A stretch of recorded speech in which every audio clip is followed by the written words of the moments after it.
I'm a real cop. I'm working on a huge case. You're coming with me. It's a wooden gun. Oh! Talking about them other guys, or as I like to call them, retarded cops. Them other guys, yeah. Or as I like, after watching this movie, I like to call them those two assholes. My time. Man, I am so happy to hear that I'm not alone on this. No, you're not. I mean, if you're gonna make a comedy, make a fucking comedy. You know, don't make a snooze fest of a film. So you were bored, huh? I was beyond bored. This is the first movie where I looked at the screen. I looked right at the screen, and I was screaming for it to please give me a dick and fart joke at some point in this goddamn movie. Please help me. You're putting me to sleep. I mean, really. I mean, I will say there's only about 10 minutes of this movie that's somewhat remotely entertaining. This is what I'm confused about. Everybody loves Anchorman. I mean, maybe not everybody. I mean, I guess us too. Yeah. But you know, I think, well, at least when I saw it, I didn't care for it, but I did end up liking it when I saw it on cable for some strange reason. I don't know if somebody put something in my drink or what. But, I enjoyed it. I like Anchorman, but I meet fans of Anchorman who, when I tell them, I say, you know, what'd you think about Anchorman? They're like, oh, I fucking love Anchorman. All up on my body and everything. Anchorman, that's one of the fucking movies ever fucking made, man. I'm just like, you touch their G-spot. Yeah, he's like, the moment you mention Anchorman, it's like, you seen Anchorman? Oh, fuck Anchorman. Yeah. Oh, God, yeah.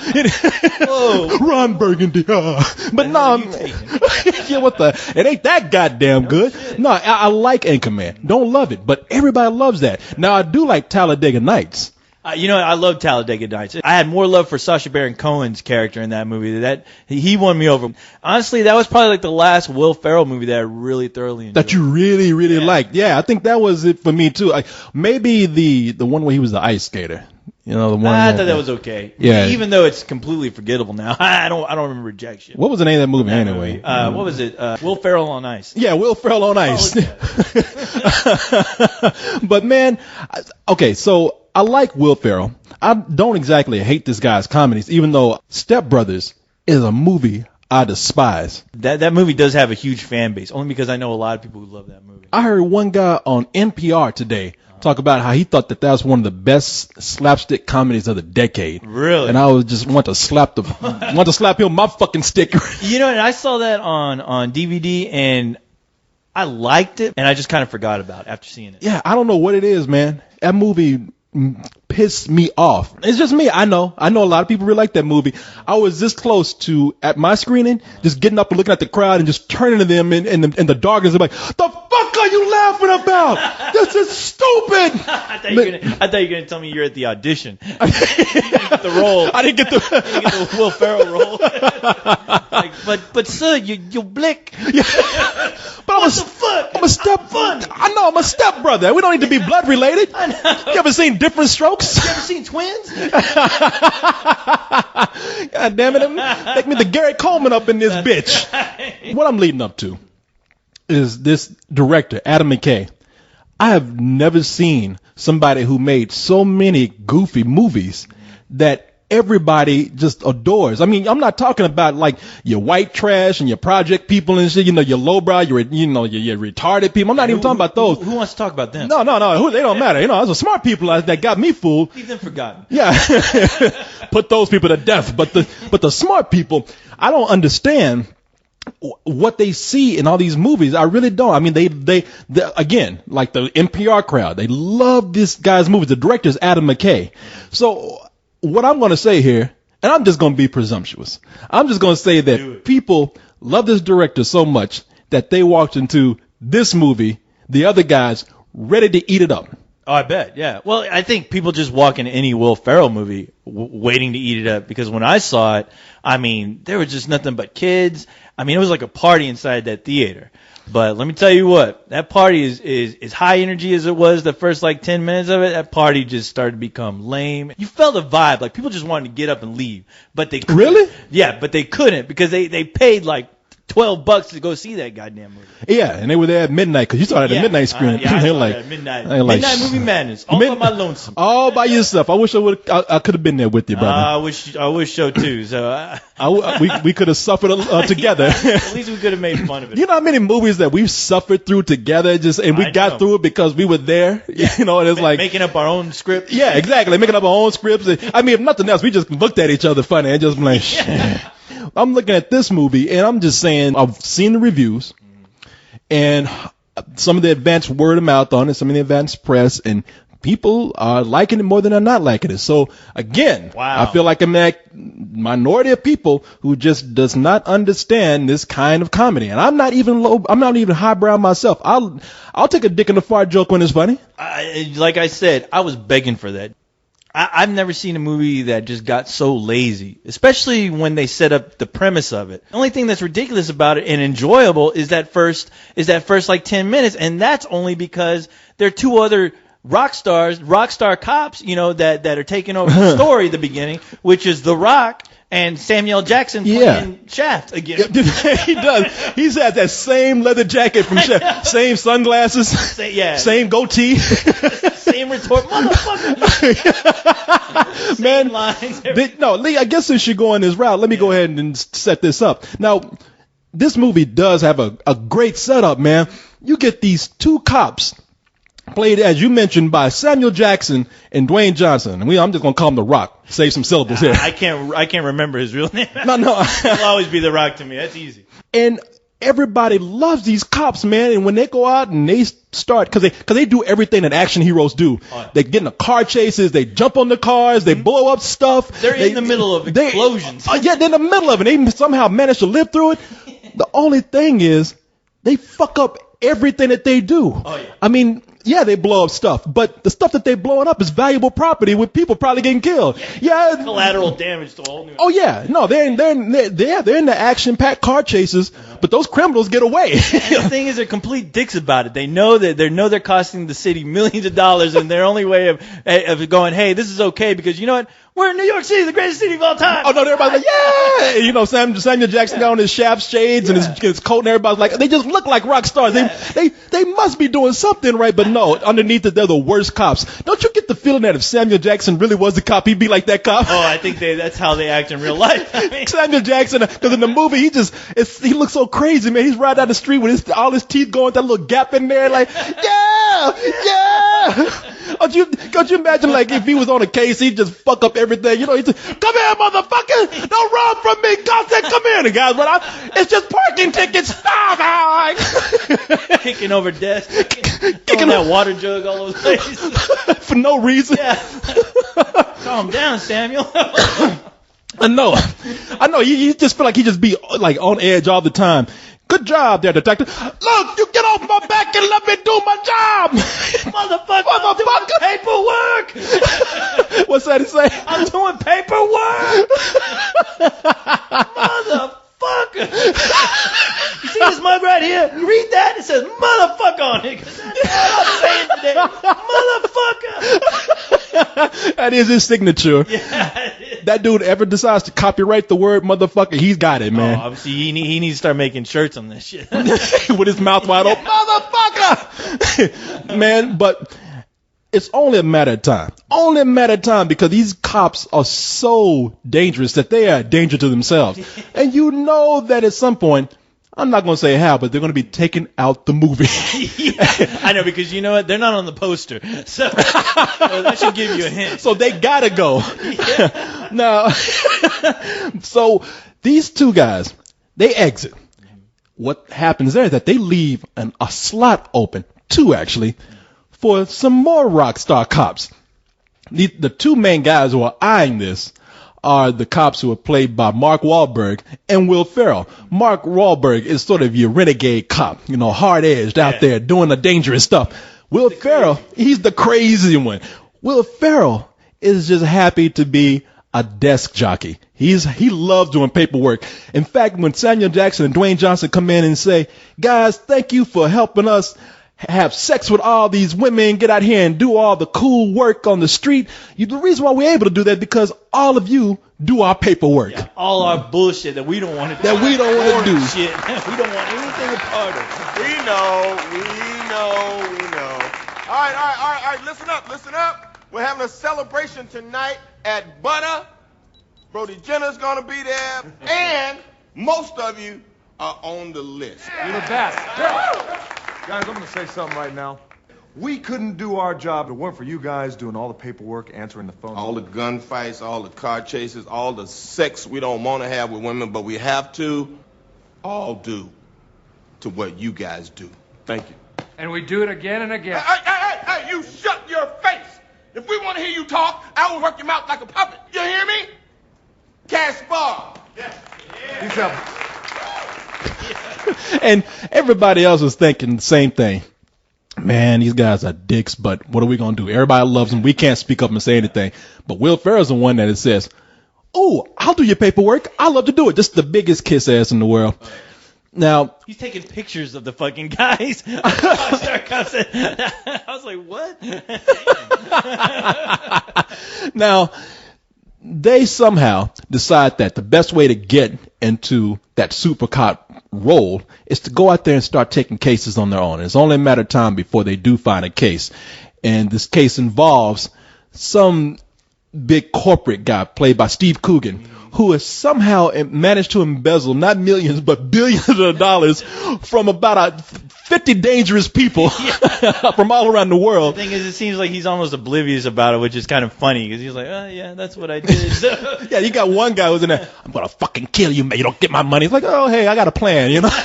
Don't worry about me. Yeah, he's the Mentos guy. He's the plan for everything. It's like nothing to worry about. Yeah, you had a plan. That's how you got into this trouble from all your plans. But since he's attracting all these unsavory people and himself embezzling billions of dollars, he's attracting a lot of attention. They decide to get on the case.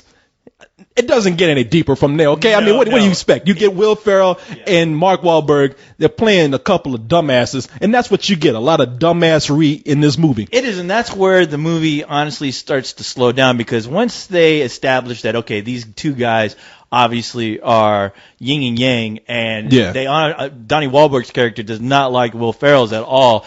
As soon as they set that up and you get a few jokes reminding you how much these guys just don't get along, that's when the movie starts to slow down. Because, they get involved in this plot that almost gets way too intricate for its own goddamn good. Because after halfway through the movie, you don't even know what the fuck is going on. And I have the same complaint that I had about the last, the Kevin Smith Cop Out.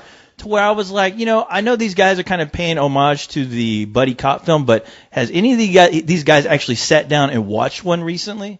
We talked about this before because we were having a discussion about this film in comparison to another film, and you brought this point up.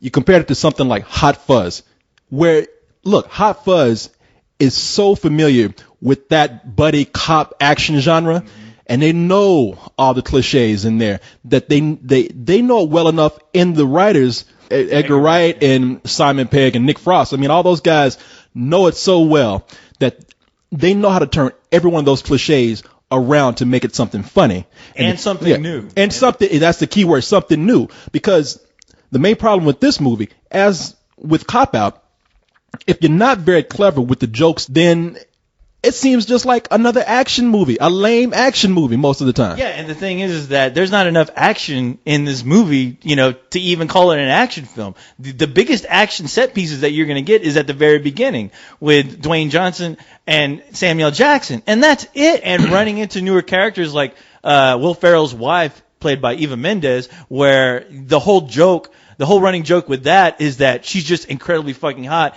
and Mark Wahlberg's character doesn't know why she's with this guy, why she's with this fucking just square. I will say, I'm coming down probably a little hard on this movie than I want to give the impression about, because I did think that there was some inspired moments of humor in here, and they carried on through the film till they ran out of steam. But that whole thing with Will Ferrell and Eva Mendes, because Will Ferrell sets it up by saying, I got to go home to the wife. She's a big one, old ball and chain. And you just expecting this obese, nasty woman who would marry a a guy who you know who's an uptight asshole like him. I didn't, Korey, because I saw the trailer. Because you saw I did not see the trailer. I didn't have that power of insight like you did. But it was funny when they get to dinner because Mark Wahlberg comes over, and that whole thing just cracked me up. He's just looking at those two going back and forth, and he does what I think I would have done in a situation like that. Be like, what anybody would do. Yeah, what are you seeing this guy? and that was something I could relate to. I really don't have a problem with Will Ferrell and Mark Wahlberg because I think those guys are funny guys. And there are moments in this movie where the bickering does work. Like I said, the whole running joke where Will Ferrell, his wife is not only hot, but he keeps meeting girls who are hot and they're into him. And Mark Wahlberg he plays the straight guy so well. He just has to sit back and be like, what the hell is going on here? I'm the one with the nice feathered hair and the edgy cop look. This guy with this Jufro and this tight tie on. How's he getting all these people? Something that worked. Yeah, that is worked. I wish there could have been more of that dynamic going on in the movie. When the humor gets too goofy, for no real reason other than to just be goofy for a laugh. Or just to be loud. I mean. Or just to be, yeah. I mean, yeah. Just for the sake of being loud, just to be loud and funny. I'm like, okay, I'm kind of done with this kind of humor where I can just tell when you were filming this, you had no idea where this was going. No, you want to make a loud joke, and hopefully you'll get some laughs out of it. Which they did. There was people in that theater kind of laughing. They're like, how do they do? It makes it sound like they got asthma. like they have an inhaler. That's what I heard. That's what I heard throughout this whole film. Watching this, like, yeah. And some guy go, oh. I was like, whoa. I didn't know if he was frustrated or if he was getting a blowjob. Yeah. But it seems, he was having a better. That seems more far interesting. I was about to say he was having a better time than you were. You sure that wasn't? Not me. I paid $12 too. Paid the extra $12 to bring the hooker in with him. So you should have thought about that. Dumbass. Now you tell me if you notice this. For most of the movie, it was directed kind of flat. Oh, it was. Okay, not asking too much out of that. I know it's supposed to be a goofy film. I'm not expecting great cinematography or anything like that. Out of all of this just kind of average direction, they'd have two scenes in here where it doesn't really lend itself to the movie at all except to look cool.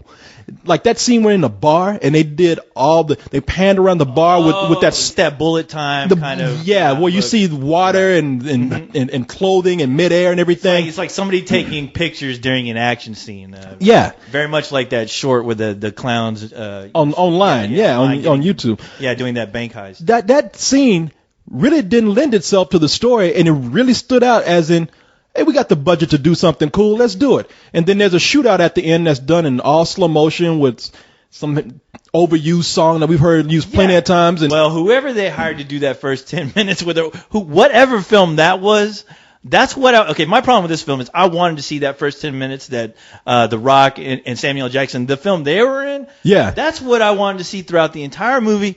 With the exception that I wanted to see these two bozos in their place. I wanted them to be running into fires, like exploding, being badass cops, but fucking up every moment that they got. I have to agree with you. I wanted to see that. I was like, well, maybe somebody else will come in and make this more interesting. And of course, they introduced Michael Keaton, who is the captain. Where I'm like, wow, that's Michael Keaton, that's Batman. And then I remember I was just hoping, well, maybe at least he'll be somewhat funny. And man, is that guy wasted in this film, not that Michael Keaton was, there was a time when Michael Keaton was very funny.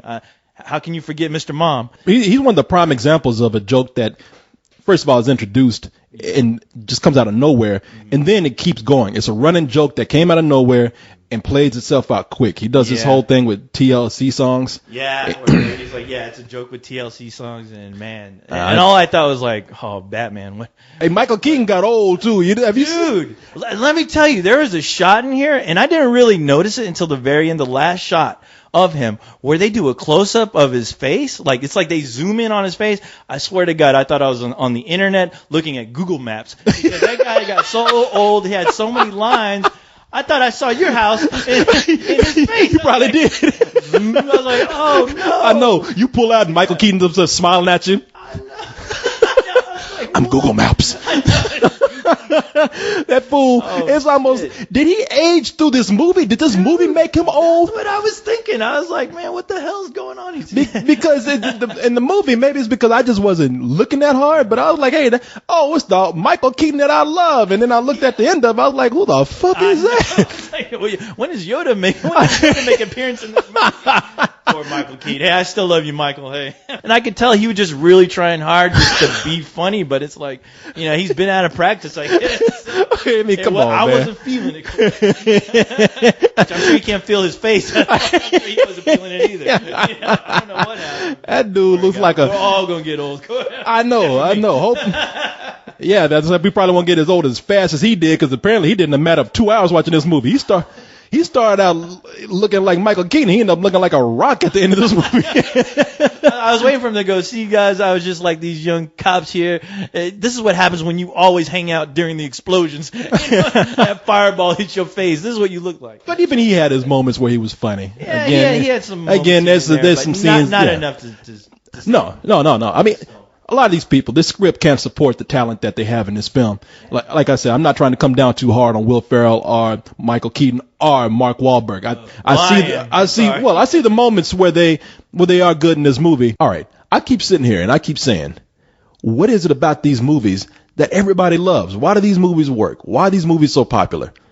And that's a lie. I think I do know why.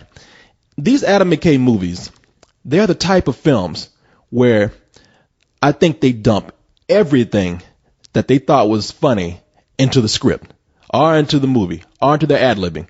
They try to cram so much of that in there that the majority of it, I don't find that funny.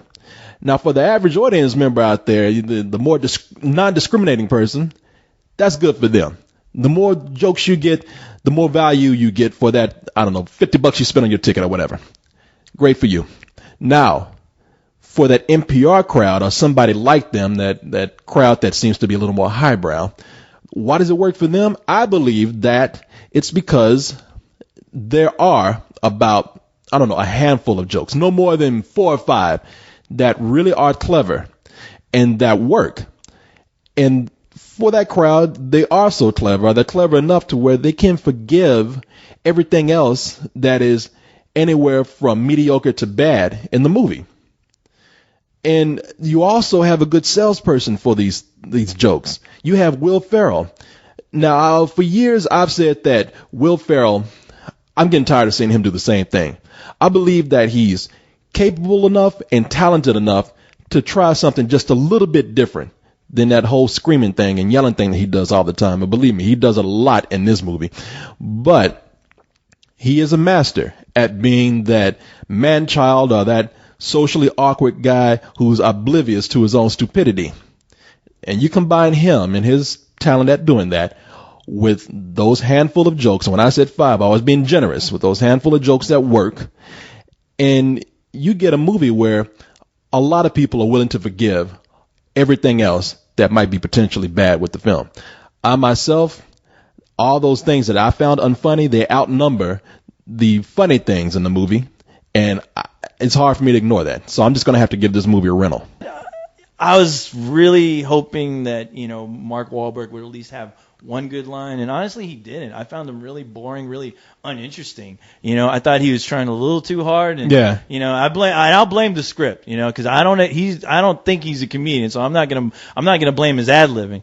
But if there's something a little bit more clever, which they could have easily done with this character, I would have found him a lot more interesting than what this film showed me. I mean, he's been funny on SNL. If they had him going to a goat, going, "Hey, goat, I'm looking for these 2 perps." Have you seen them? Yeah. Oh, you haven't? Well, hey, I produce Entourage. All right. Well, have a nice day. Tell your mother I said hello.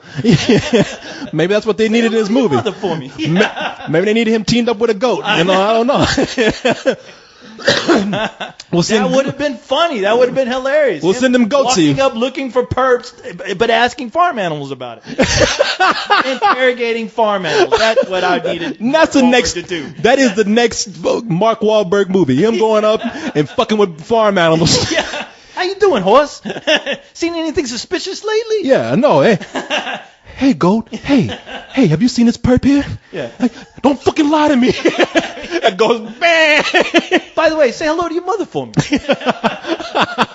Man, what would you give this movie? Honestly, oh man, I was borderline rental, but I have to give it some. The more I think about it, the more it just pisses me off. I'm gonna give it some old bullshit. Wow. I think, honestly, the best part of this movie was the scenes with The Rock and Samuel Jackson, and that's it. They're the ones that, if you could say they somewhat saved this movie, I'll say they did. You know? I really hope to see. You want to know what I want to see? I'm just going to send a letter to Adam McKay. Let him know how to get his shit right. Even though this movie will make all kinds of money and be a big success, dear Adam McKay, let me tell you how to make this right. More Samuel Jackson in The Rock. I want to see a prequel. Yes. To this movie, where they are going through the city and fucking things up. I want to see Samuel Jackson like that bad cop I was talking about at the beginning, and I want the movie to be called "Hey, motherfucker!" I want to see Samuel Jackson push a button where the entire fucking planet explodes, and you see him and The Rock go flying past the moon, going, "That's right, motherfucker! I told you I'm blowing shit up, motherfucker!" The movie industry is completely irresponsible for the way they portray explosions.